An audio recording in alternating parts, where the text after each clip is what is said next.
In this video, I'll be going over the program that I use to create the Taruma videos. This lesson will only be a brief overview of what the program can do, as well as the different features that it offers.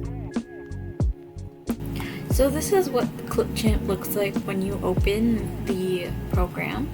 So as you can see, I am logged in the top corner up here, but you can use a Gmail, Microsoft email, just any email you can so that your videos are at least saved.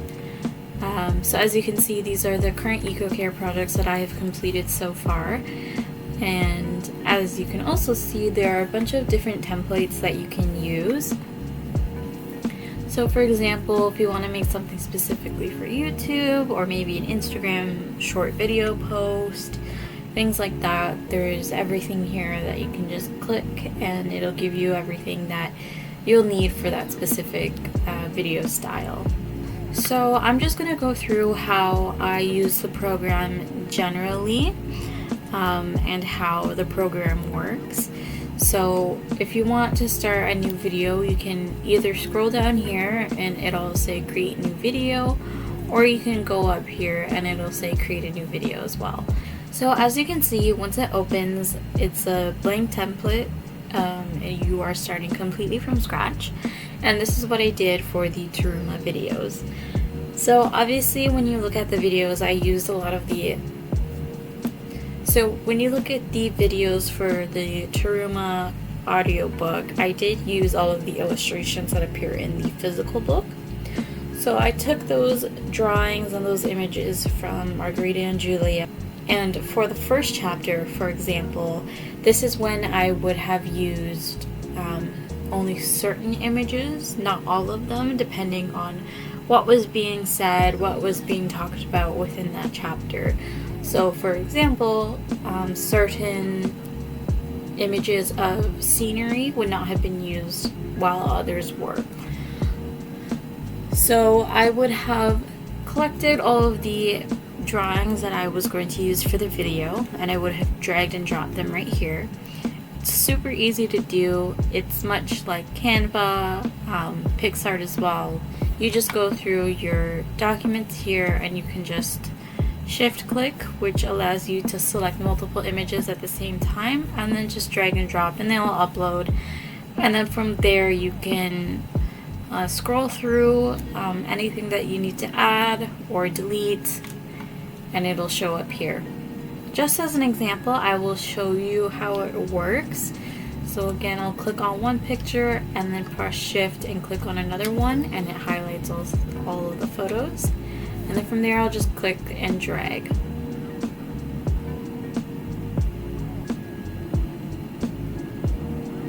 So now each of the photos that I dragged and dropped have been uploaded. I can select whatever I want from here and drag it here, and that is what will start my video. So as you can see, this is what the video will show. It'll just show the one image for exactly 5 seconds. And when you click here, you can shorten or lengthen the amount of time, and it shows you the exact amount of time that it'll stay there for. And then if you need to see how it looks as a video, you can just click play and it'll go through it all. Obviously, because it's just a static image, you won't see any change. But if something were to come afterwards, or if you were to add any effects to the picture, then you would see it play out as the video plays. But since there is a static image here, these are some of the things that you can do to it. So for example, you can make it fade in or fade out. There are different filters you can add to it as well. And a lot like other programs that I've talked about throughout these workshops, there is a premium version. But honestly, I've been using the free version of Microsoft ClipChamp, and it is pretty decent for what it offers. There's a lot of different elements that you can add to your videos that are completely free. Obviously, it is not as technical as something like Premiere, which is, I believe, Adobe's version of this. But in the case of what I need to use it for, and perhaps what you may need to use it for, it is very straightforward, and the fact that it's free, unlike Premiere, then you don't really have to worry as much. So as you can see, there are a bunch of different filters that you can add. They don't 100% come through as well just because of the colors in the picture. As well, certain elements you might not be able to change the color of. So for example, certain borders that you might add are just a single color and you aren't able to change it. So sometimes I apply these filters onto those items, and also use this adjust colors tab where you can essentially edit the photo or the element, and from there you can change the color. As well, there are different effects that you can add. So if you need it to look like a comic or a retro graphic, if it's a moving image, then it'll look different. Obviously, because it's static, it doesn't look as good. As well as blur, if you need the image to rotate. So for example, you can speed it up or make it very slow. It says reverse, so it can go clockwise or counterclockwise for rotate. Same thing with zoom, so you can make it zoom in really fast or really slow, and usually depending on the initial direction, it'll either zoom in or zoom out when you click on reverse. So in general, those are just the basics of what you can do to a photo or a video that you add into it. And obviously you can add different clips from different videos. So say you're talking about a certain news segment and you are talking over it, you can show the news segment with your commentary overlapping it. And you can also add different audio at the same time. You can add text and so on and so forth. As well, if you go onto the second tab here where it says record and create, you can actually record directly through the program. So if you need to screen record, which is what I've been doing for the majority of these workshops, then this is what you would select. If you need to just record audio, then you would do it here. If you need to record yourself, or if you need to record your screen and your camera, then that's what you would select. And then you can also do text to speech, so if you need to do any type of subtitles, then you can use that. Button up here where it says captions, you can auto generate captions. So if you turn it on, any audio that has words in it, it'll generate the transcript and all of the captions with timestamps in case you need that. It is important to keep in mind that depending on how you're speaking, if it's loud and clear or if it's very quiet, it might have a problem in terms of generating accurate captions. So if you do use this feature, you do have to proofread the captions and make sure that you're saying what is actually written, or else the captions will be inaccurate and they might be a little bit confusing to anybody else who views the video that you create. As well, if you go up here, you can change the dimensions of the video. So right now it's in 16 by 9, so that's, I believe, just a standard like YouTube sized video. But if you click on it, you can have different formats, and again, each one shows what it's good for. And even just based on the size alone, you can kind of guess which size is good for whatever project that you're working on. So next, when you go into this section called the content library, you'll see all these different things pop up. So again, some of the things are part of the premium version, which you pay for. Other things, which is actually quite a lot of items, they are free. So as you can see, you can go through the video section and there's just stock image videos that you might want to use depending on whatever type of video you are creating.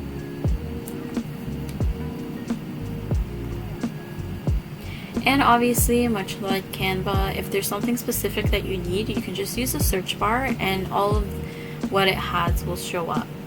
So again, there's a lot of different shapes. Some of them are animated, some of them aren't. They're just static images that you can add in. And it's always really good to see what's there, what's offered. And much like with the image, you just select what you want and then drag and drop it, and then you can adjust where it shows up in the video, adjust all of these items that are on the side, so the color, fade in, fade out, add certain effects to it, different things like that. So I can just show you what that looks like. So I'll just use a random sticker. So as you can see, you can plop it in wherever you want, and it shows you exactly where it's gonna go based on where you drag it. So I'll put it right there. So as you can see, it automatically puts it in for a certain length of time, and the rotate filter is still on, which is why the background image is like that. So again, you can just adjust the length of how long you would like it to show up for. When you see that pink line show up, that means that these two items are perfectly aligned in time, which means that they'll disappear at the exact same time on the screen. So if you need two things that are overlapping like this to go away at the same time because of a transition, then you want to make sure that they are lined up like that, or else you'll see it like that. So the first part will disappear, and then you'll still see the first image like that before it transitions into the next item that you want to show. So again, you can adjust the size of it, which is a really good thing, because there are certain elements that don't need to be, you know, this big and stuck in the middle of the screen. So you can place it wherever you want.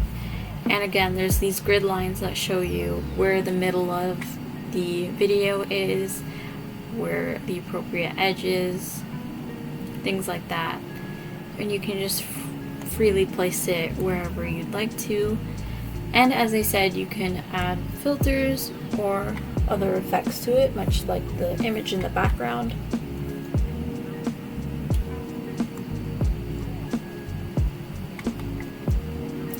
As well, you can make it fade in and fade out.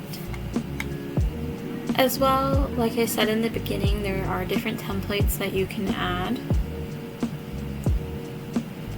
So again, if you want, you know, a specific intro or outro, then it's all here made for you, and you just drag and drop it again, and you can, for example, edit the text here if you're making a YouTube video. So you would put the name of your channel, and you can just edit the text. Now in terms of text, there's a lot of different text that you can add and edit. A lot of them are all free, which is good, and they all have different effects to them. And if you want to see if something moves or not, the best way to do it is to just hover over each little square like I'm doing here, just to show you how each one is different. And here obviously it says plain text, so it's just text. So when you click and drag, it'll show this plus sign. So that's just to add another bar that you edit here. And when these pop up, it just means to get rid of the gap here. So again, sometimes you will need the gap, so you just ignore that. But in the case that you don't need it, you just click on the garbage can and it'll make it automatically line up with everything else. So for example, if I had an image here and then something else here but on the same line, so like this, say I don't want this gap here, I can do this and it'll automatically line it up perfectly, and that way I don't have to extend this part or drag the whole thing to make it touch. It's just one and done. As well, sometimes the gaps are too small to show that, so you can actually just right click and you can do it again like that. So again, for the plain text, you can resize it, you can extend it, you can move it wherever you'd like. As well, there are multiple different fonts that you can choose from. If you click here, you can just edit it so it highlights it, or you can double click on the text box and then you can just type whatever you want.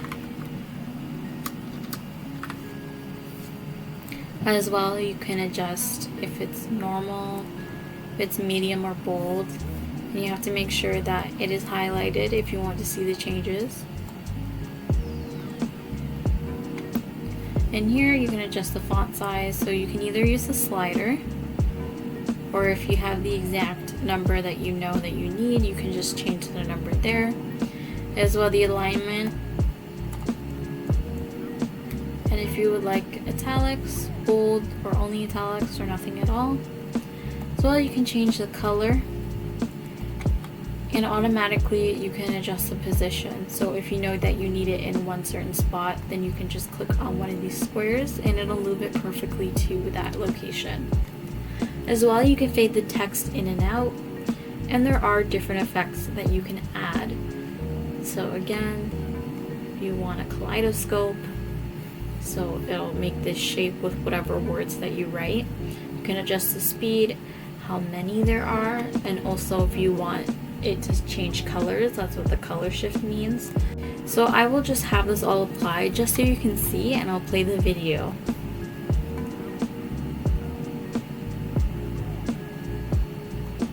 So as you saw it a little bit, it was pretty brief. It did have a kaleidoscope kind of effect to it. If we increase the amount of segments, it might look more apparent.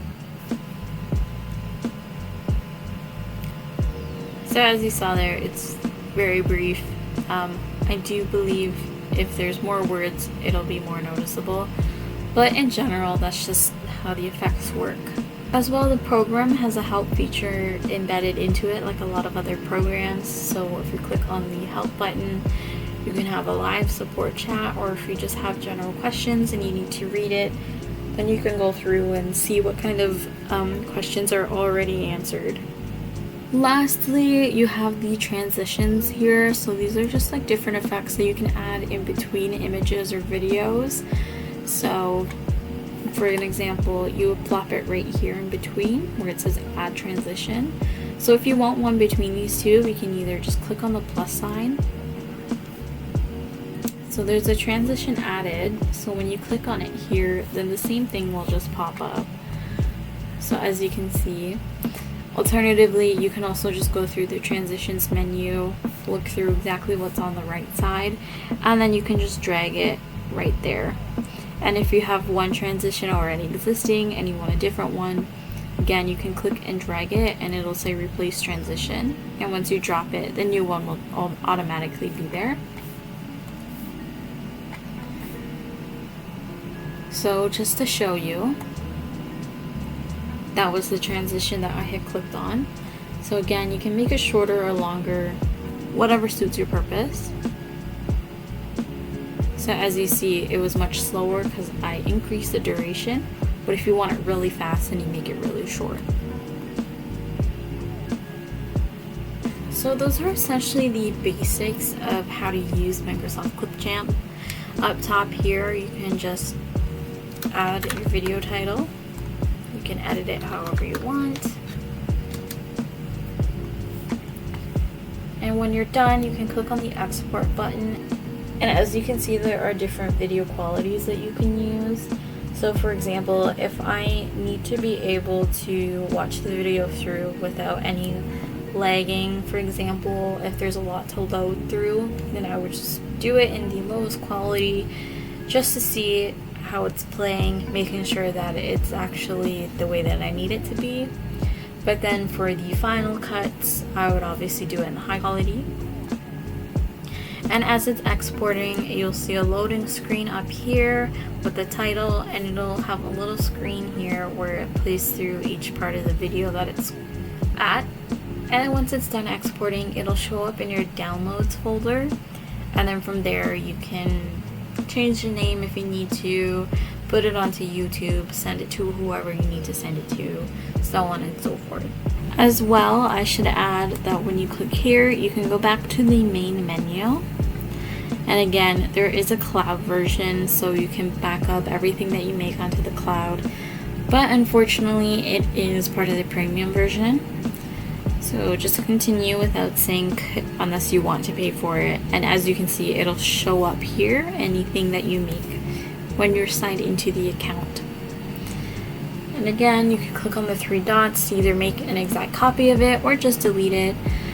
As well, I recommend that if you are scared about losing any progress whatsoever, I do suggest at least backing up the file somewhere else so that if you do lose it, you can just download it and work on it. Unfortunately, if you do that, you will not get all of the different segments.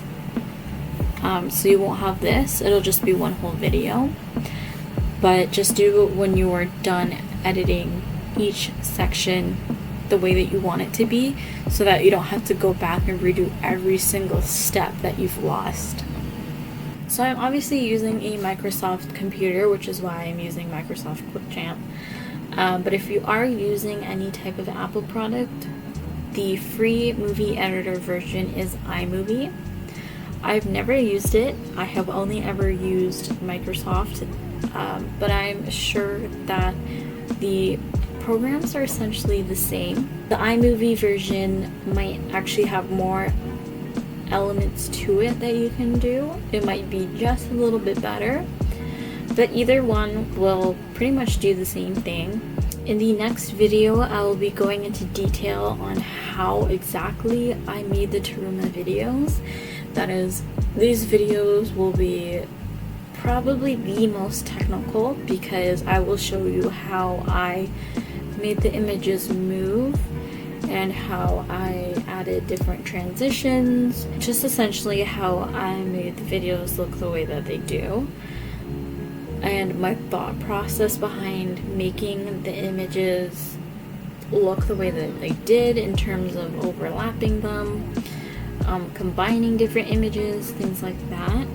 It will be a lot more technical in the sense that I will need to show you how to use GIMP very thoroughly because I had to use Photoshop, and also the technical side of Microsoft ClipChamp to show you how I made each image that I placed look like it was moving across the screen.